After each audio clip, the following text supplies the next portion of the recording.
Buonasera. Yeah. Another day in paradise. Welcome. This is First Fridays, sponsored by the North Beach Business Association. And so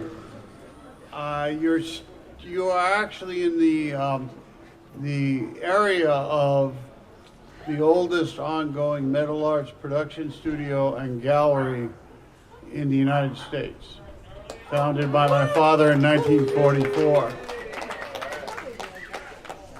So I have to also welcome you to First Fridays July. And it's, of course, a Mark Twain summer day, right? And I have to recognize some of the folks in the audience as amazing people that have contributed to the culture of San Francisco. First, of course, is Jessica, who puts together this event. Then we have a former poet laureate, as well as amazing current poet, Jack Kirschman, with us.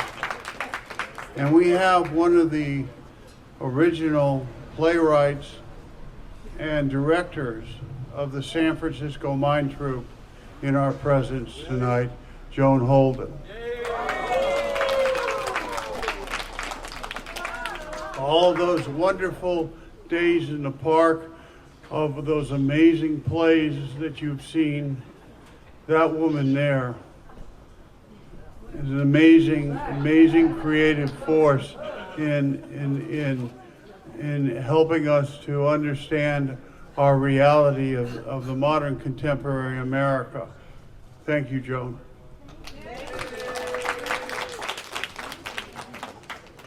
So I have one poem tonight to read. I'm Dan Macchiarini, by the way. I'm Vice President of the North Beach Business Association, just so anybody cares. And this is one of my favorite poems. It's from Lewis Carroll. And it's the last poem in Alice in Wonderland, which is one of my most favorite stories. A boat beneath a sunny sky, lingering onwardly, dreamily, in an evening in July. Children three that nestle near, eager eye and willing ear, pleased a simple tale to hear. Long has paled the sunny sky, echoes fade, memories die. Autumn's frost has slain July. Still, she haunts me, fathom-wise, Alice moving under skies, never seen by waking eyes. Children yet this tale to hear, eager eyes and willing ear, longingly shall nestle near. In a wonderland they lie, dreaming as the days go by, dreaming as summers die, ever drifting down the stream, lingering in the golden gleam. Life, what is it but a dream? Now, the secret of that poem was that 20 years after Carol died, they discovered that the first letter of that poem, of each line, spelled the name of the girl he wrote the story for. I leave you with that, and we have an amazing lineup tonight with the current poet laureate of San Francisco, and we have a clarinet player from the Golden Gate Symphony Association, and welcome to First Fridays, July, North Beach. Good evening, everyone. Thanks for coming once again to North Beach First Friday Poetry Reading. Thank you, Dan Macchiarini, for hosting it. And give yourselves a round of applause for being a continually excellent audience. I'm going to start off with a few short poems. Yes, and that neighbor up there, he's our biggest fan. It's his favorite day of the month as well. Yeah, it is. It's his favorite day of the month. We're happy to entertain you. Okay, this is called Drop. I can hear you. I think that's the point he's trying to make.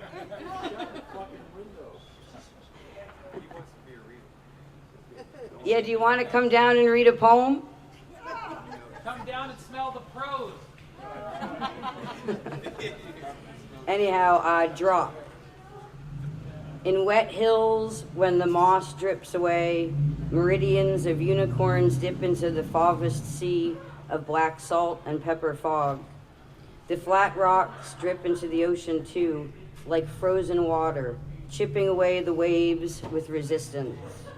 The wind cries to come back, but the starfish and the kelp will not have her, and the seagulls do not know the difference. Ravens of Juno. They come in spring and fly in a blue art-brut sky. They use the winds to fixate, to heckle the duende. So much for Amaya, Lorca, and Isadora. The ravens are Messiaen's silent prayer. They are the dark spot that dances on Cecil Taylor's anorexic heart.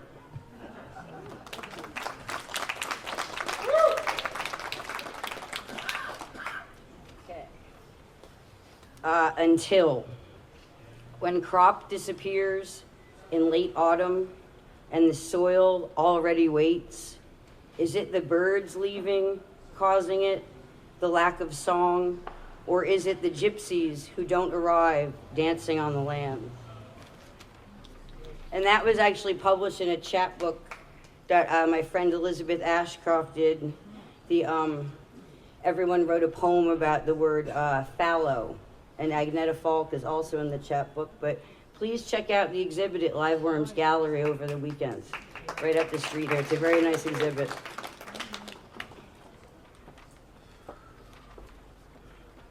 And one last one. I read this here on May Day, but because it is the 4th of July on Sunday, which is not necessarily my most favorite holiday, I'm going to read it again. It's called The Line. A government system marked by centralization of authority is a dictator's priority. Crush the opposition, terror, censorship, embrace belligerent racism, the inferiority of non-whites, fear the browning of America, shoot, cage, take away, march in Charlottesville, defend Confederate monuments, carry kill the Jews signs, a torchlight. There was proof that night our flag was still there, indivisible and justice for all. Don't rise up for the pledge or the banner. Bring a hammer. The bombs bursting in air. Rock against fascism. Stand with the street punks. Boots and braces don't make a racist. Fuck skinheads, KKKs. Fuck Nazi sympathy.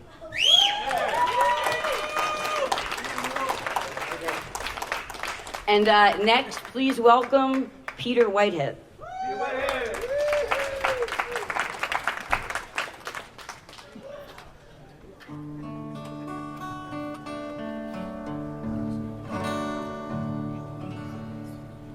How's that sound?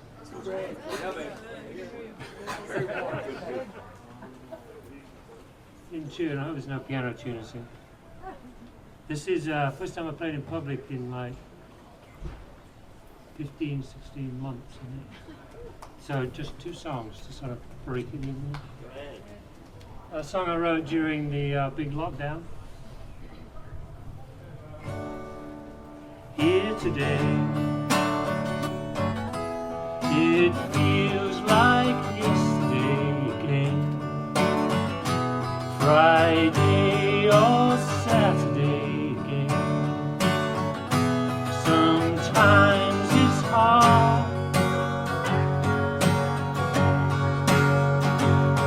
to tell. Did I hear the bell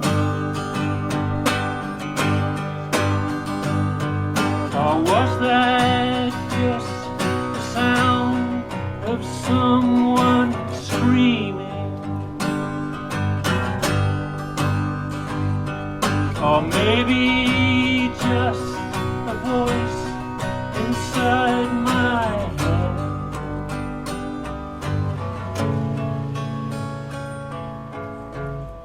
Go to bed now. They will count the dead in the morning.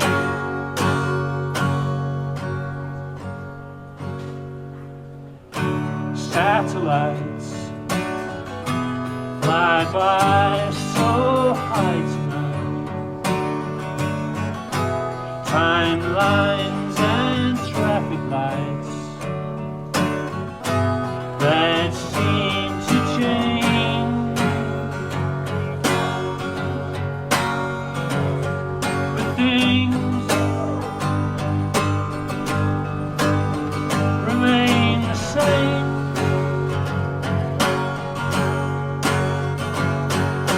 Was that just the sound of someone cleaning?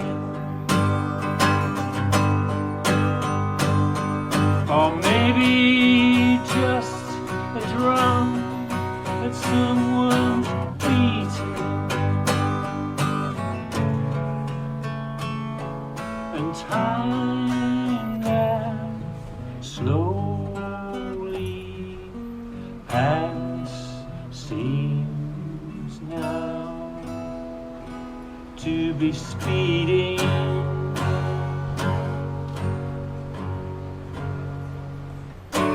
I'm alright, or so you say tonight.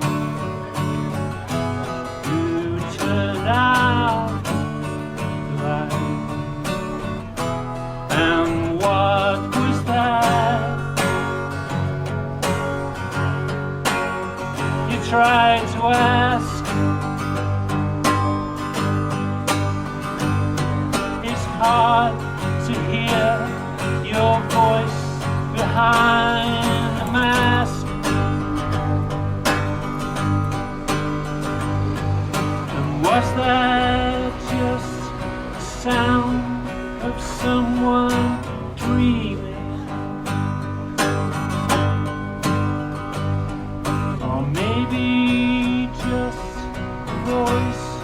Inside my head.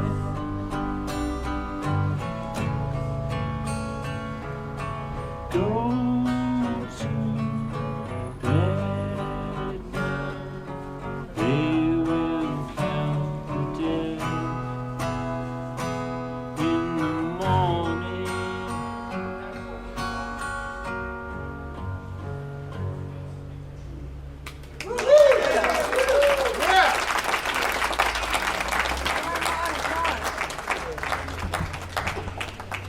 I can't decide on the title for that song. Saturday Again, or Sound of Someone Dreaming, or the sound of someone screaming, sound of someone sweeping, cleaning. Anyway, here's another one. Pre-pandemic.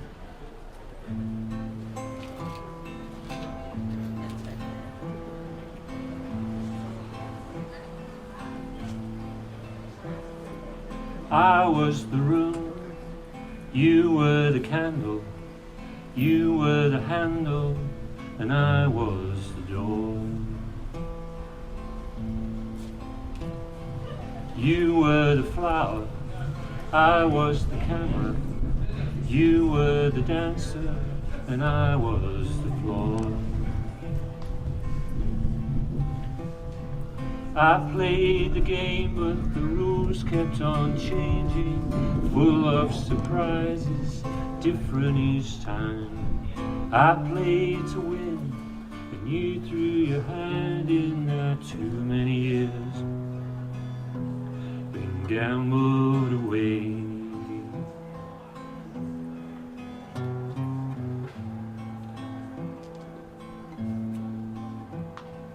I passed the test, you raised the standard, changed all the questions, so I always failed.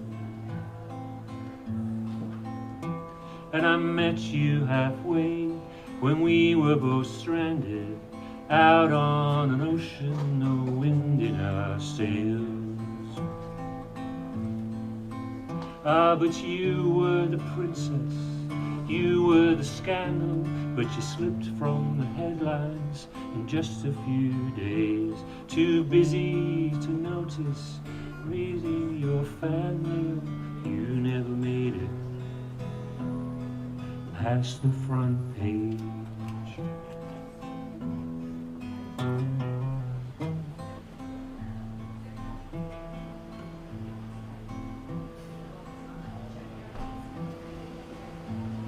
Strings were attached, but they were invisible. You looked for a savior to take you away. And though I said from the start I couldn't work miracles, I walked on the water and sank anyway. Wait for your sentence, wait for your word, wait for your message, but nothing was heard. Wait for your orders again and again. Wait for your letter, but it never came.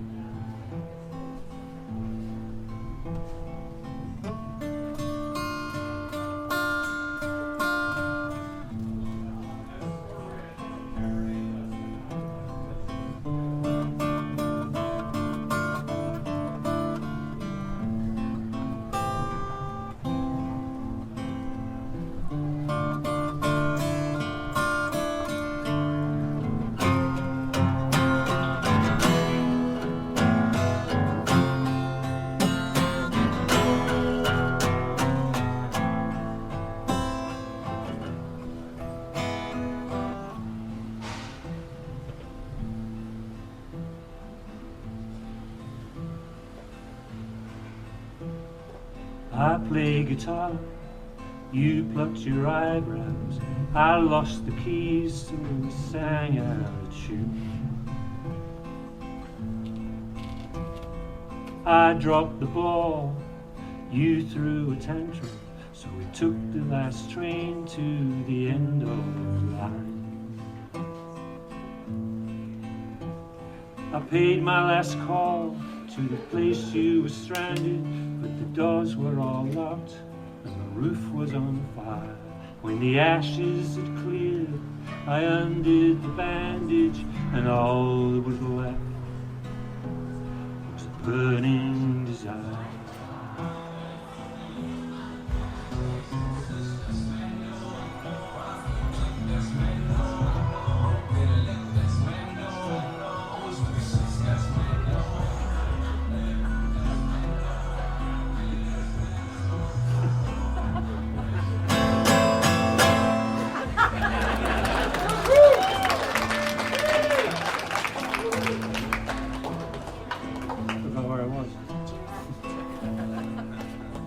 So I waited so long for a place at your table. When I got there, there was only one chair. We tasted the cake, blew out the candles, and when I looked round, you were no longer there. You juggled time, I walked the tightrope, carefully treading each step of the way. Now I am the sun, you are a shadow fading away at the end of the day.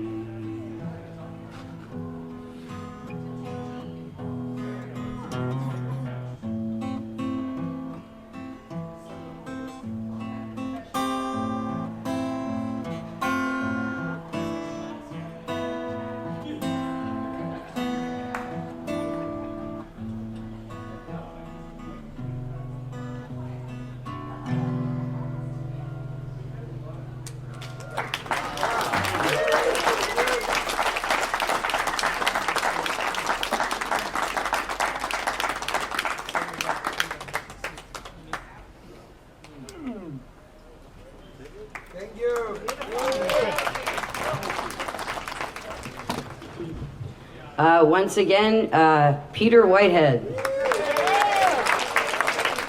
That is some beautiful poetry to music. Next is Preeti Vangani, who is a poet that I heard for the first time maybe 3 years ago, I think, at the Beat Museum Poetry Festival, and she stuck in my mind. And so I found her and invited her to join us here for the International Women's Day reading. So please welcome once again, Preeti Vangani.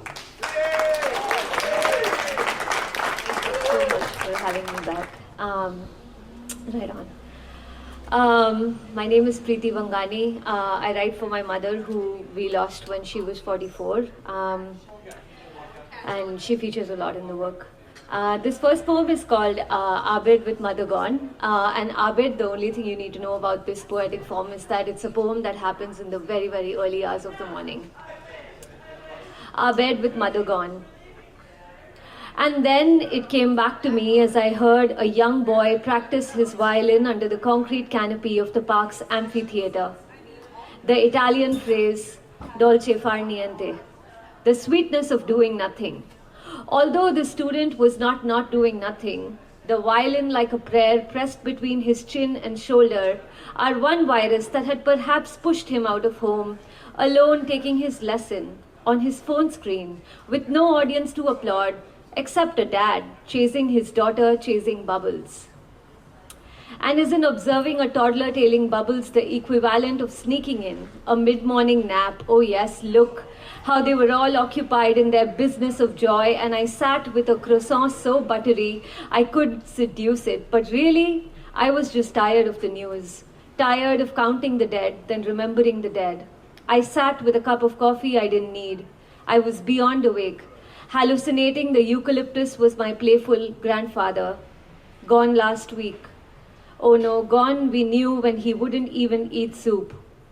What is the feeling that the smell of trees fills one with, which is so much like slowing down our pace wherever we were, so my grandpa could catch up. Dear world, I prayed, go slow today, take one person less in your mortal stead. Lend us all an extra hour.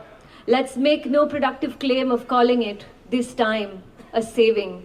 Instead, a stillness of feeling, triumphantly useless. Like the myriad minutes spent looking through thick branches to spot the singing blue jay. Knowing the bird like happiness will have flown elsewhere before you can trace the exact source of its little, its fulfilling music. Thank you.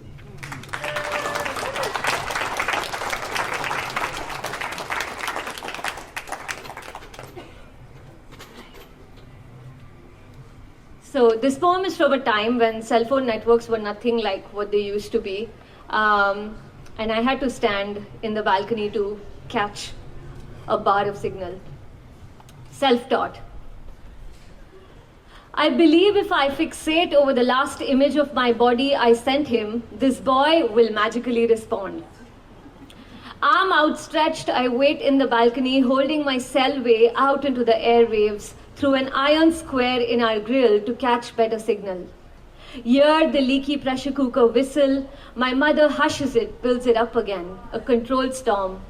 One semi-nude makes you prude, too many is needy. Elbow rooted on the sill, a family of ants migrate onto my body, think me a path.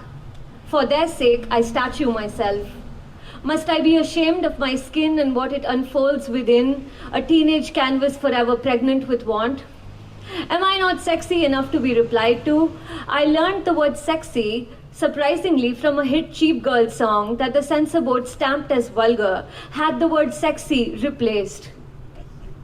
Mimicking that red corseted starlet's moves in my petticoat at home, I knew I had to find a way to be sexy without ever thinking or saying I was. Until one night, I wore a tube that sculpted my chest into two half moons, awkwardly staring at the neon walls of a karaoke club. I was sweat and salt and Bloody Maried. A man whose hand I'd memorized better than his face made a soup bowl with his hands, dropped his tongue into the emptiness. What song could I request then which meant run, but not with your feet? How my body can be a country at war with itself, but also here in the promising balcony a bridge for being smaller than me, soldiering to find a dot of sugar for their hunger. As I continue to wait for one beep of an answer from men to whom I unveil, little by little, who I am. Thank you. When I was 21, I was diagnosed with rheumatoid arthritis. I still continue to live with this chronic disorder, and this poem takes place in the doctor's clinic. Lifestyle disorder. Examining my hips with a reflex hammer, the rheumatologist wants to know, once again, my age. On the smiley face scale, I understate my pain. Bats's morning diary lies in the chair next to me. And why does every doctor's clinic have 2 chairs on the patient side? 5 years left to birth my body into a regular mother, maybe 6. He checks my wrists clockwise, then anti-clockwise. Like the body wasn't enough, movement too is a form of time now. The hand therapist trains me to hold grocery bags as if they are a baby. Maybe is not an option under wants children on this dating app. I readjust my pictures to crop my deformed fingers. Plan quick, the doctor says. Last night I dreamt I was a face on a spring. What I cannot uncork, I bite open. A lover says that's too much teeth. Is there a joint inside me I can press and hold for a factory reset? Dear gods of disease-modifying drugs, take me back to citrus afternoons when family was a game with tiny teacups. Just us little girls relishing sips of air, and that was enough. What can you do with your eggs in the meanwhile? I don't know, doc. Even the Craigslist ad needs you to be an Ivy League graduate to qualify for donation. The word arthritis sounds like a rickety chair. A creak when I'm on my knees, a creak when I say to him, you can do what you like with me. He marries my namesake. One way to manage discomfort is to fix a strip of foam around what slips your grip, around a pen, a cupier, a knife. Another is to sniff the dupatta my mother used to use to tie around my aching iodexed elbow. Remember its tightening knot, the lines it's untying wrote on my skin. You will surely relapse post-pregnancy, the doctor warns. I tuck the prescription on the page I am, want to tell him nobody is coming. Not mother, not motherhood, not ever going to get through this book.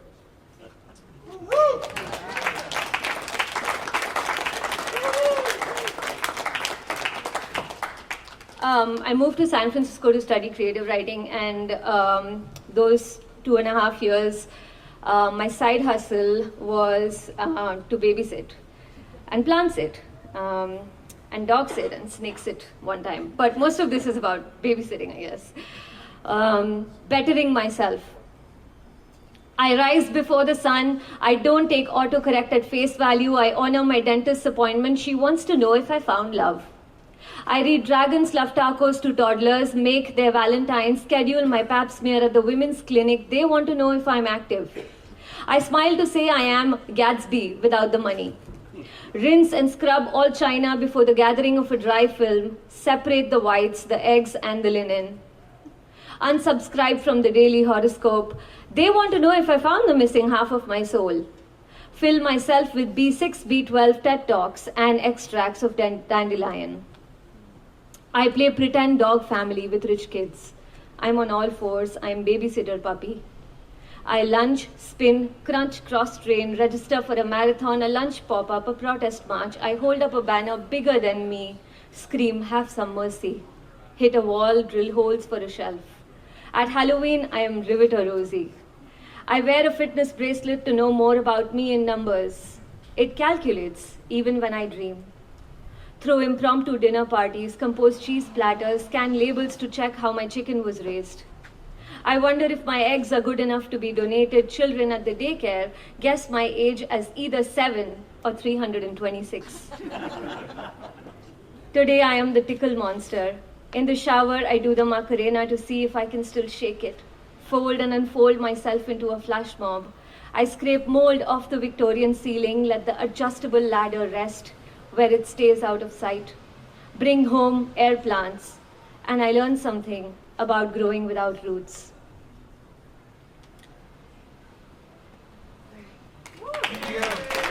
Sorry, I had to take a breath.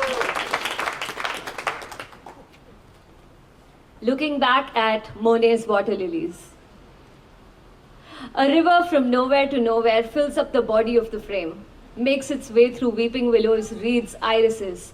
Red, yellow, and pink accents sit shy atop lily pads. Unlike the reticent brightness of the flowers, the blue is brave and limitless here. The blue of the sky and the blue of the water are one. The way there is no one answer I can point to as the source of my unsolidified sadness. On the back of this postcard, a lover has dotted his many eyes as an afterthought, each point a hat tip to haste or to the brink of forgetting. It matters how we make our points. Monet, for example, just with little brilliant spots birthed entire lilies. Only in the presence of the numberless water lilies, like tiny misgivings of numerous lovers, do we realize that this scape is actually a reflection. Understand that Monet planted an actual garden, diverted a whole river before he painted this. That this is the moment in which I swim through in my memory bed. I swim through all your features that I sowed one by one. The birthmark behind your ear, the note you sing too high, the sureness of your right hand around the line of my waist, and turn them into blurred impressions. I observe every big and every little idea of us and carve it into shadow.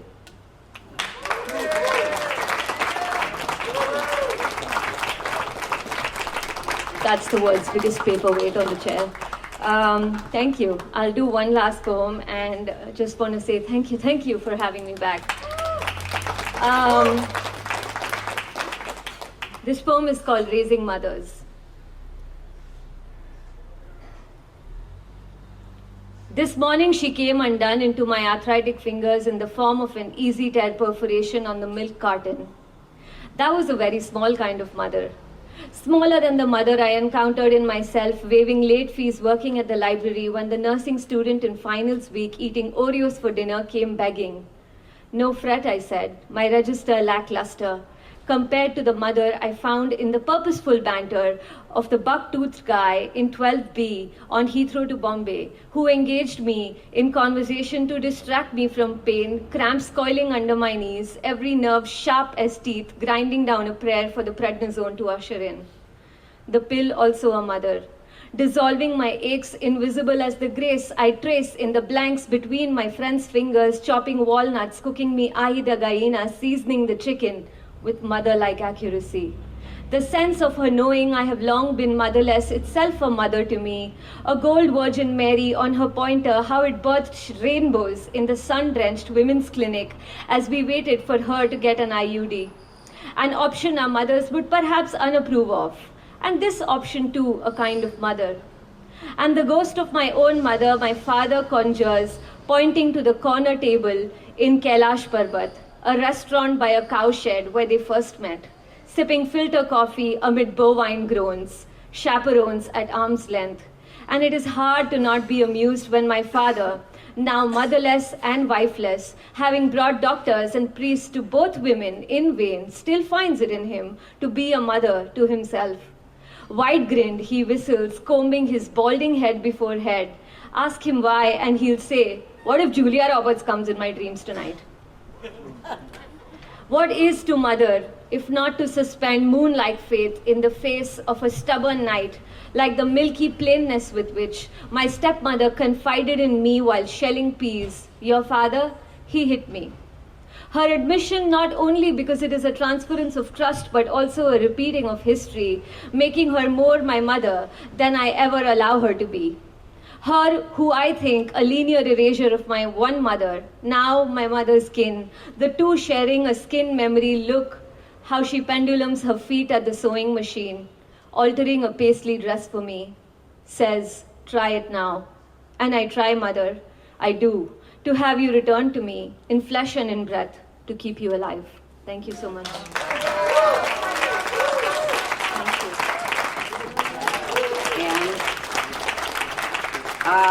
Next is someone who I heard for the first time a few weeks ago playing with the Golden Gate Symphony in Jack Kerouac Alley.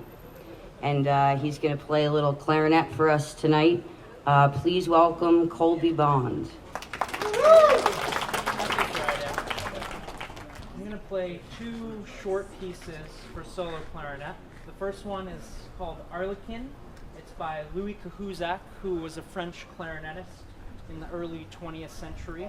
The shtick of the piece is pretty much that there's different characters and, you can listen for them.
So this next piece is from a book that's a series of homages to different major composers. It's so it's all solo clarinet works. Bela Kovacs is the name of the composer. He's a very well-known European clarinetist and composer, and he wrote this book. And they're almost like fun technical exercises in a way, representing the different composers. People like Strauss, Bach, Debussy. The one I'm playing today is the homage to Manuel de Falla, who's a Spanish composer, and it's very evident in how this is written out. So, yeah.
Once again, Colby Bond.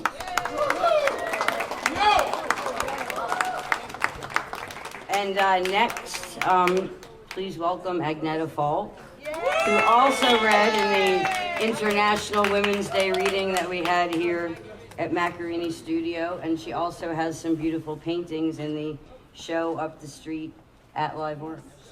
Please welcome Agneta Falk, who will be accompanied by Peter Whitehead, who we just heard a few minutes ago on guitar.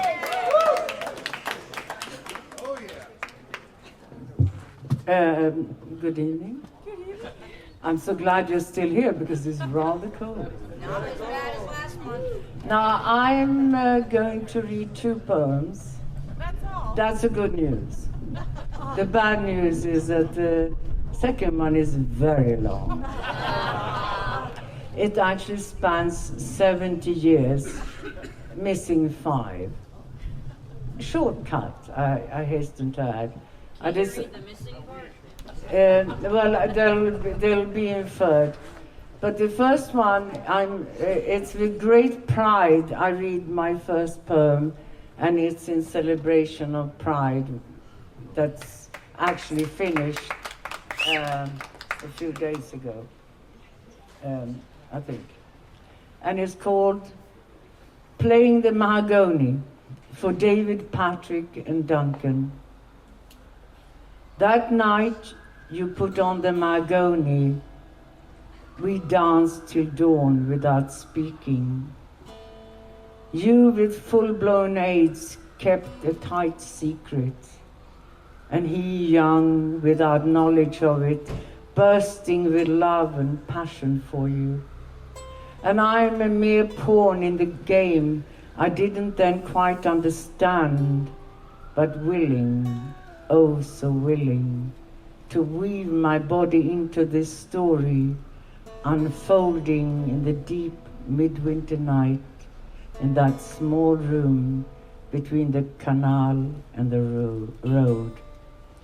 How my role was to hold you apart without knowing why, while your hearts and bodies pounded through me like express trains in the night, eyes full of longing, deep thrusting glances, each moment tearing at the unsayable, the forbidden.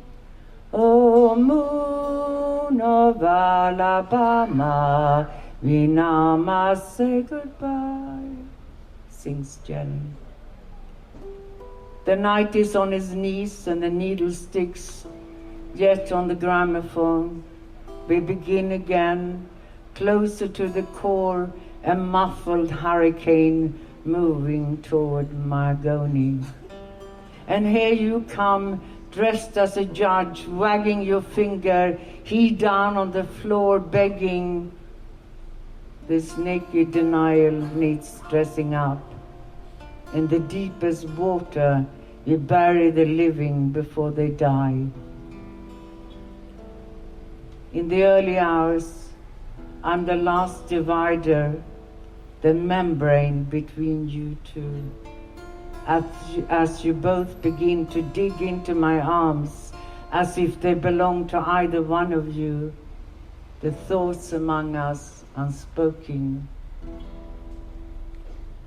In days to come, we hummed the mahogany and burst into intimate giggles at the thought, and months later, David Patrick took his last breath. A couple of more months later, after reportedly missing for a week, Duncan's body was found in the canal. We must have whiskey, oh, you know why.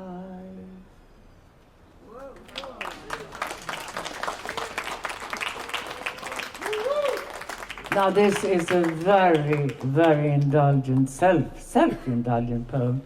It spans, as I said, 70 years of, I wrote it, anyway, forgive me. Birthday poem to myself. I just want you to know what you're looking at is the facade of a 75-year-old woman who may be crumbling on the outside, but on the inside a small revolution is taking place. An army of young cells mobilizing. And while I'm looking at you from the vantage point of, let's say, a 20-year-old who's kicking and screaming to get out, I'm also enjoying the topographical position I'm in. I don't need to dress in purple, though I discovered early on that brightly colored clothes takes the attention away from the face, hence the undisturbed vision. In the beginning, there was always a battle between the real thing and the plastic nipple before I even touched ground. Apparently, I hardly cried, just swallowed the milk and grew fat and content. At some point, I must have realized the world didn't end at my front door, that there was more to life than just learning the tables by heart, and that the predicate is always a verb. Learning to learn and swim without wings and slipping into the most beautiful dress I'd ever seen, white with tiny blue flowers which clung to me crisply, softly. I was 10. And the fragrance of spring rose out of the paving stones after long hard winters. The intensity of naked sun magnifying the tired threads on my winter coat, and coltsfoot in abundance picked and put in short-stemmed glasses. A painfully glorious moment of breaking seasons, when one felt so old despite first of so many things, kisses in the attic with the boy from next door, and sore lips that appeared despite it, as if someone were pointing a finger, and deep shame for being found out. Sneaking off to play with the gypsy kids in the camp in the glade, sipping tea from their finest china, delicate cups with Chinese bows and gold around the edges. Such a smell of other and fire can't be described, but sits there with everything else in my golden chamber, unforgettable, like the red sandals with perforation and the chant, red bike, red bike, red bike, to block out the bad thoughts that entered after dark. Soon I was the fastest runner at school. I ran and ran as if my life depended on it. Such joy in not being caught, for being caught meant a certain submission, though later that's what you dreamed of. Stop, you can't run. You have entered the world of thought and black clothes, and it's all so deep, so very deep. Sartre, Camus, Simone de Beauvoir, and cool jazz in dark cellar clubs, and everything you know, because really you know so little. But you don't know that yet, and it will take years to find out at the head lies that treacherous road of throwing yourself off one cliff after another, steaming ahead through the world's wild wilderness in tattered sails, a boat to England and no return, stumbling over acres of syllables in foreign tongues, new smells, freezing in drafty houses, door opening and closing, one happy birthday after another, and then one big happy birth. My son, my beautiful baby, please tell me what you want, because I'm your mother, I give you what you want. So freshly formed in my body you are, and around my body the sun glows warm. Please tell me what you want, my love, butter, cheese and milk I'll give you. A wooden spoon of singing burns I will give you. Just if you promise to learn life's lesson, that is to grow, grow and grow. Forgive me this indulgence. I can and I will go on. Images swirl and swirl, though I've learned that pride and modesty is the way to go. You can't let the face slip, can you? And a smile passed fleetingly across her face, for she was I, and I was she, and she and I had a dream. London in the 70s, and I'm in tie-dyed up to my elbows, making candles by candlelight, making big fat loaves of olive bread, and with the little money we have, we make it stretch to juicy steak on Fridays. We shout, no more war, out of Vietnam, no more war, no more war, out of Vietnam. And Billie Holiday and Bob Dylan and George Basson and Leonard Cohen on full volume out of every window. And there is no rush on anything until Margaret Thatcher, the milk fucking snatcher, and again is beginning to put a stop to our mobility. And up it goes, everything up and off it comes. The Indian skirts, all brass to the fire. And years go by, and flees so people enter and leave. Old love fades and new love enters, and when you almost think you've died, and there is that cliff again, the fearful unknown, and you jump. And everything in you is broken, can never be put together again. You want your mama, but she's far away, and you're all grown up and have made a choice. You'll replace that choice and others many times, and no regret. But you wish you didn't have to make them. I'm 32.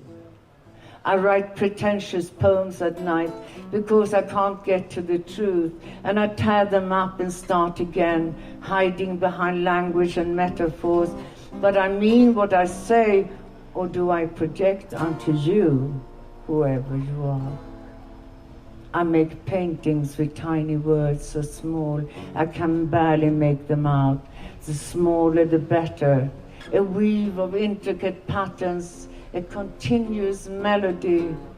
In time they get bigger and bleed off the page, and boldness enters from the left. There seemed to be a lull in the wars and in worldly tragedy, but up ahead there's plenty in store, for now I'm on a narrow path that I don't know where it's leading. And then we moved to a town full of paths, all leading to a small Yorkshire town. And for a while I'm a stranger, and not here and not there, the way one is in new terrains. And I'm told it takes 20 years to be accepted by the locals, who lives in places like Slack Bottom, Ludden Foot and Todmorden. Their gospel. Whatever a man's fault, all is forgiven if you can say, but here we are a right worker, and there we were the off-comers, or rather off-kumdens, city folk, city dust, and dust settles and turns into shooting stars. The valley claims you and treats you as one of its own.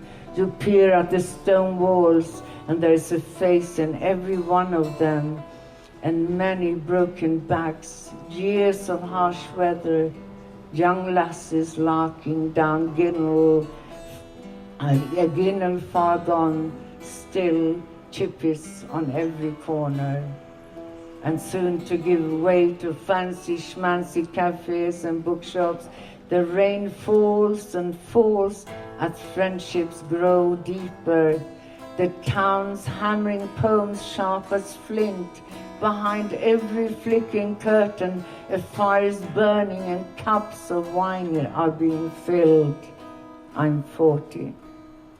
This one I want to celebrate without shame. It feels like midlife, and it feels good. The ground a bit firmer for a while, and in that small pond you have to move to make things happen.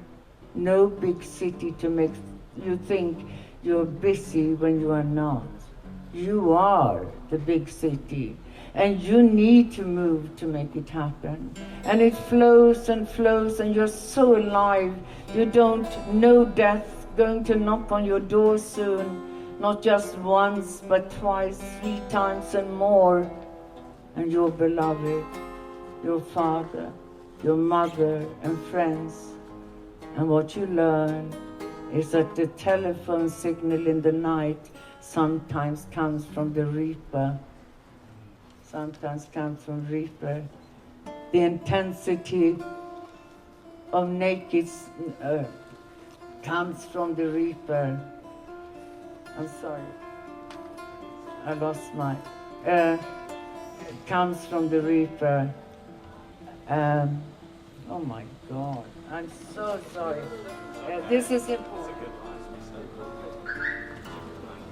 Comes from the reaper. I haven't got to America yet, for fuck's sake. But it's the last place. It comes from the reaper.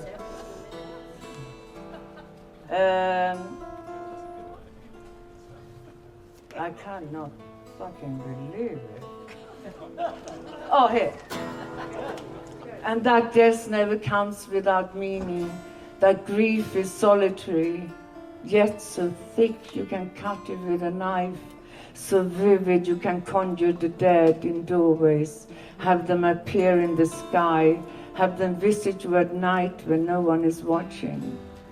There is so much time to get through, so many mundane tasks, tasteless food to chew, and who drained the world of color? That cliff again, a leap across the world, a throng of people in Guatemala, Honduras, people, so many people, so much color, so much poverty, so much everything, strangers who only know you in naked moments where you plant a bit of your grief in each of them. I'm 50. He put his hand on my shoulder. We became a tree. Our fingers moved branches in a storm. Afterward we slept. 2 birds killed by 1 stone. I'm never going to America, I remember saying once. Something to do with something. I was so sure, and there I was, a sailor who abandoned a tanker for love. And he had filled the basin with roses in the small room above cafeterias.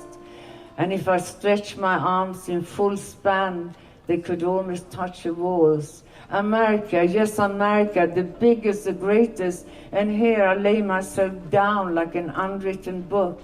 Loose leaves arriving in small intervals, and he says, I must love him deeply for having abandoned that tanker.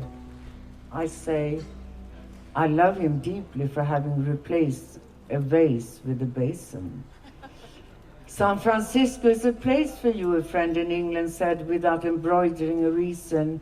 It just is, and that was that. I was myself beginning to think that there was no place you could call home anymore, except for that space in between departing and arriving.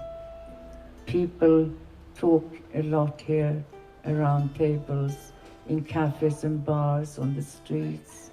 And when asked where I come from, my tongue is cut in half. Can I go home now? To where? It's 1999, and the US women's soccer team wins the FIFA Women's World Championship. We are getting married, and I don't only say yes, I say it once and once on Loca's birthday. It's a happy day, one to remember, but after that, we make a point of forgetting it. Each year to come, we celebrate our forgetfulness blissfully, remembering that we forgot our anniversary yet again.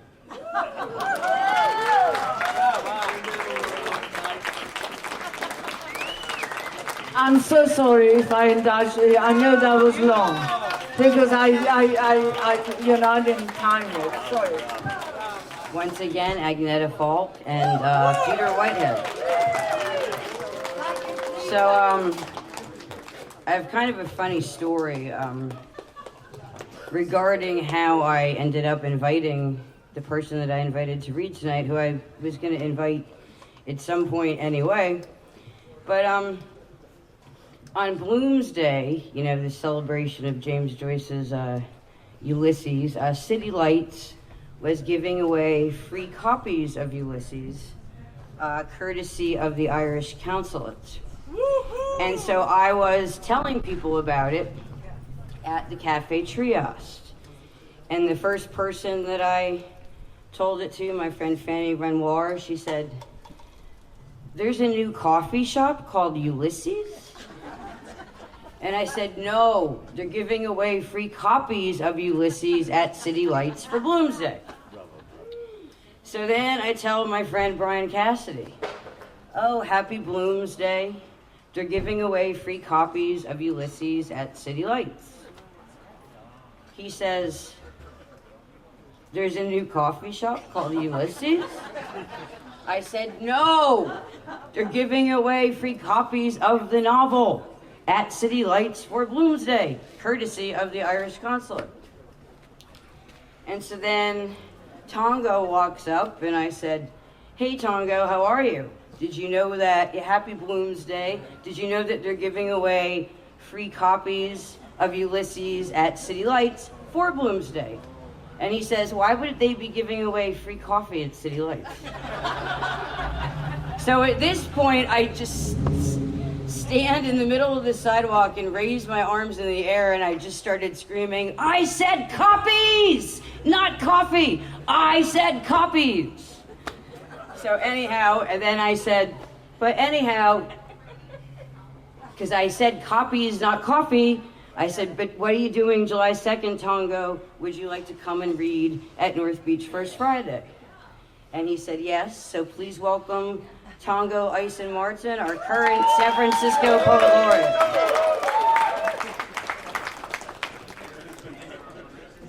True story. That's a super true story. Societies wander together like hopeful drops of a virus. Citizen testaments bent on offering me a nation of breadwinners to hold me back like it's a Brinks.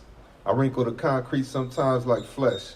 My Martin Luther King permanence turned away from a podium into the reeds like God is the dangerous twin. Black August to the mountaintop balcony on the bedroom floor. You know, they steal you from the earth itself and suspend you in your broken neck from their foolish euphoria.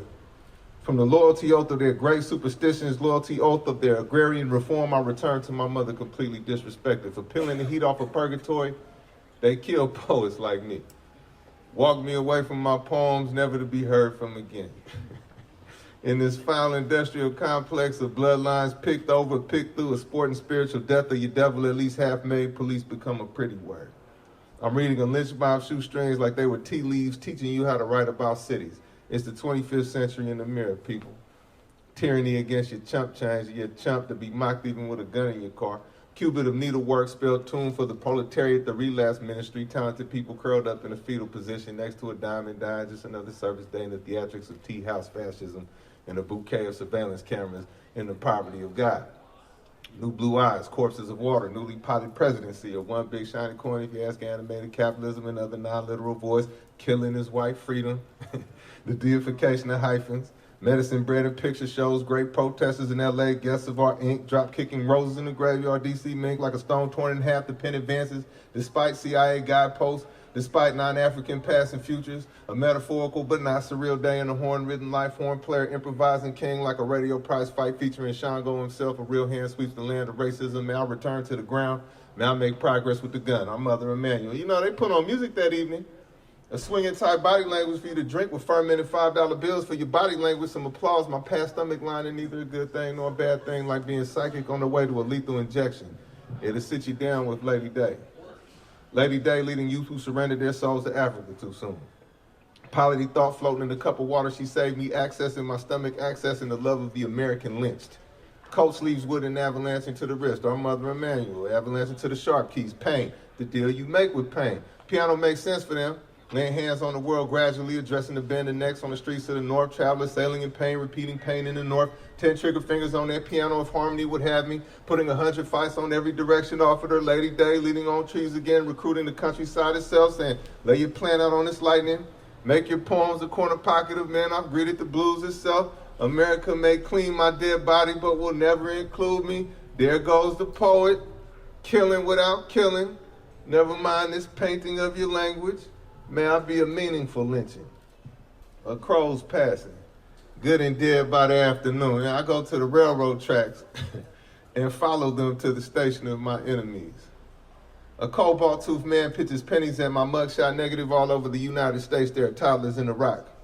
I see why everyone out here got in a big cosmic basket and why blood agreements mean a lot and why I get shot back at. I understand the psycho-spiritual refusal to write white history and take the glass freeway. White skin tattooed on my right forearm, ricochet sewage near where I collapsed into a rat-infested manhood. My new existence is living graffiti. In the kitchen with a lot of gun cylinders to hack up. House of God in part, no cops in part. My body brings down to Christmas. The new bullets pray over blankets made from the old bullets. Pray over the 28th hour's next beauty mark. Extrajudicial Confederate statue restoration. The waistband before the next protest poster. Hey, by the way, time is not an illusion, Your Honor. I will save your deaths for last. You're witty, Your Honor. You're moving money again, Your Honor. Hey, it is only rented one thing, non-white cops. And prison guard shadows reminded me of spoiled milk floating on an oil spill, a neighborhood making a lot of fuss over its demise, a new lake for a Black Panther party. Malcolm X's ballroom jacket slung over my son's shoulder, the figment of village, a new noose to a new white preacher, all in an abstract painting of a president. They bought slavery some time, didn't it? The tangic screeches of military boats and election Tuesday cars, a cold-blooded study in leg irons, proof that some white people have actually fondled nooses. Their sundown couples made their vows of love over opaque peach plastic and boat action audiences. The Medgar Evers second is definitely my favorite law of science. Fondled news clippings and primitive Methodists, my arm changes imperialisms, simple policing versus structural frenzies, elementary school script versus even wider white spectrums, artless bleeding and the challenge of watching civilians think of terrible rituals they have around the corner. They let their elders beg for public mercy. I'm gonna go ahead and sharpen these kids' heads in the arrows myself and see how much gravy spills out of family crest. Modern fans of war, well, with their t-shirt poems and t-shirt guilt, and me having on the cheapest pair of shoes on the bus, I have no choice but to read the city walls for signs of my life. You know, apparently, too much of San Francisco was not there in the first place. And this dream requires more condemned Africans, or put another way, state violence rises down. Or still life is just getting warmed up. Or army life is looking for a new church and ignored all other suggestions. Or folktale writers have not made up their minds as to who is going to be their friends. You know, this is the worst downtown yet, and I've brought a cigarette everywhere. I've taken many a walk to the back of a bus that led on out the back of a storyteller's prison sentence, then on out the back of slave scars, but this is my comeback face. I left my watch on the public bathroom sink and took the toilet with me. Threw it at the first bus I saw, eating single mothers half alive. It flew through the bus line number, then on out the front of the White House. Hey, hopefully you find comfort downtown, but if not, we brought you enough cigarette filters to make a decent winter coat. A special species of handshake lets all know who's king. And what's the lifespan of uniform cloth? This coffin needs to quit acting like those are birds singing. Rusty nails have no wings, have no voice other than that of a white world dying. Their book pages in a gas pump. Hey, catchy, isn't it? The way 3 nooses is the rule, or the way potato sack masks go so well with radio codes, or the way condemned Africans fought their way back to the ocean only to find waves made of 1920s burnt up piano parts, European backdoor deals, and red flowers for widows who spend all day in the sun mumbling in San Francisco. Red flowers, but what's the color of a doctor visit? There are book titles in the streets. Book titles. Like Hero, You'd Make a Better Zero, or Hey Fur Coat Lady, the President is Dead, or Pay Me Back in Children, or They Hung Up Their Bodies in Their Own Museums, and other book titles pulled from a drum solo. Run here, hero, lie at the hiding place. All the bullets in 10 precincts know where to go. There's no heaven nor any other good idea in the sky. Politics means that people did it and people do it. Understand that when in San Francisco and other places that was never really there. I bet this ocean thinks it's an ocean, but it's not. It's just 6th and Mission Street. All know who's king. King of thin things, you know. Like America, I am proud to deserve to die. I'm going to eat my dinner extra slow tonight in this police state candy dispenser you all call a neighborhood. No set of manners. No set of manners goes unpunished. Never mind. What's up, Jack? Never mind the murderer's insomnia or the tea kettle preparing everyone for police sirens. I talk facing away from the dead. They replace me with the change in my pocket. A penny that's yet to be invented, they say. You have to know how to cut a throat on the way to cutting a throat. After sleeping on a mattress made from 2 garbage bags of clothes, I became content with the small gestures of plantation fires. I mean, playing with couch ashes, I realized how weird the universe was. It exists in so many places, so many random things. It interrupts me while I'm trying to dream. I like your clay correspondence, Lord. To be transparent, I have 20 books next to a bullet like an old man giving advice at the beginning of a revolution. I've really done it, Lord. Explored the mumbles of my mind. Explored what's naturally there, and I found no brainwashing. I found Africa, Lord. I have a future. It takes place in the Tide Sports South. I have morning possessions, modern militancy. I mean, windows to the south. I'll walk on a missile for food. I guess you will not want flowers for a few years, Lord. Will I be tied face to face with the country I murder? Merge with us, Lord. Our old metal versus new metal. Our old metal versus a pool of meandering imperialist faces. A multiculturalism of sorts. The dead replaced me with a comedian's chest cavity. Instead of a chest cavity held tight, it takes a violent middleman for me to talk to myself. Stories that travel through other people's stories. You know, like a song about a song, a hemisphere about a hemisphere. Stories that travel through a conquered poet. And my mother remembers Africa, Lord. She killed on behalf of you, Lord. I wore a machete all winter and no one asked me what it meant. I read 1,000 books in front of the world. What I do is fight poems and sleep through decadent San Francisco prayer circles, watch people play for post-working class associative services or recreations of a governor's desk, ruling class art of utility, playing find a sociopathic bureaucrat, a day some white people scare even easier, TV in a basket next to a ceramic baby, wearing ceramic armor, musket progeny fantasizing through the art of the poor, their trendy latches locked before God, black R hunted down like a dog. Hey, hand over my friends, Lord. Lord, I think I'm gonna die in a war. Unelected white people in my small house like a blues song of no spiritual effect, or dollhouse H-bomb, a pony show near dead bodies, apartheid weddings that go right, apartheid white people who give birth to mathematicians, the spiritual continuity of barracks and police stations, a chemical interpretation of a Sunday trip to church smells in their pockets, a river mistaken for a talking river, no autobiography outside of small personal victories of violence and drug use made in the image of God trinkers, a white abolitionists confided in their children about chemical assurances that they will switch from black artist to white artist, from black God to white God, from black worker to white worker. Yeah, I think about you cautiously, Lord. In the same way I think about my childhood. Foxhole Friday nights, most of life is mute. Comedian points out a planter's field to a priest. King Sugarcane, King Cotton, King Revolutionary, the Bible Essential. Containing all modes of shallow introduction, introducing. An unlisted planter class speaking about fevers and balance sheets and reassuring the masses that we can figure out our fathers later. A priest took my mother lightly, Lord. Stood in front of parishioners, re-raveling fantasies about black art. Priest reading confidently before I broke him and broke his parallel. You know, after the day, I've never been a poet before. A little brother watches his big brother's friends. They lean rifles on shelter walls. They agree with me and call it literature. It's a simple matter, this revolution thing. To really lie to no one. To keep nothing godlike. To write a poem for God.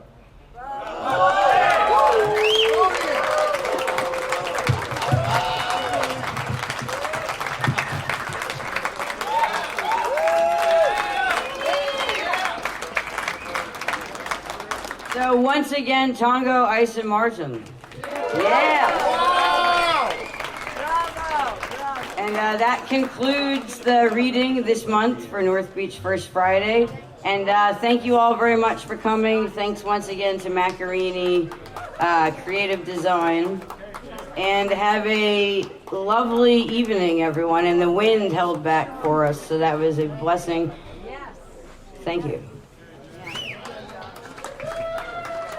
You heard of hot August nights. We're going to have cold August nights in August.